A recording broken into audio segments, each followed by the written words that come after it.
2 రోజులుగా police department నా చుట్టూ ఒక ఎస్ఐని 2 కానిస్టేబుల్ కూడా తిప్పుతాం.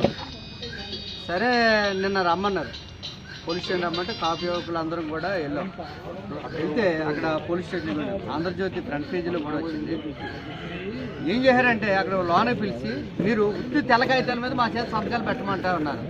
దేనికి తెల్లకాగితాల మీద మేము సంతకాలు పెట్టాలి అంటే ఇప్పుడు పలానా దానికి సంతకం పెట్టమంటే మేమేమైనా ఆస్తులు రాసి ఇచ్చారా, లేకపోతే మేమేమైనా పలానా దొంగతనం కేసులో మేమైనా ఉన్నామా, లేకపోతే దేనికి మేము పెట్టాలని చెప్పి గొడవ పడినప్పుడు మీరు కిర్లంపూడి ముద్రగడ పద్మనాభం గారు పాదయాత్రకు వెళ్ళకూడదు, పైనుంచి వచ్చినటువంటి ఆంక్షలు అనేది క్లియర్గా పోలీస్ డిపార్ట్మెంట్ చెప్తా ఉందండి. అదే ఇక్కడ సెక్షన్ 30, 144 సెక్షన్ అమల్లో ఉందంట అన్నారు. 10 మంది రావడానికి వీల్లేదు అంటున్నారు.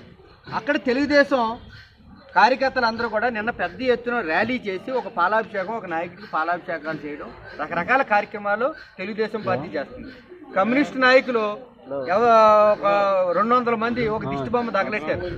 అంటే కమ్యూనిస్టులకి సెక్షన్ 30, 144 అప్లై అవ్వదు, అలాగే తెలుగుదేశం నాయకులకి సెక్షన్ 30, 144 అమలు అవ్వదు.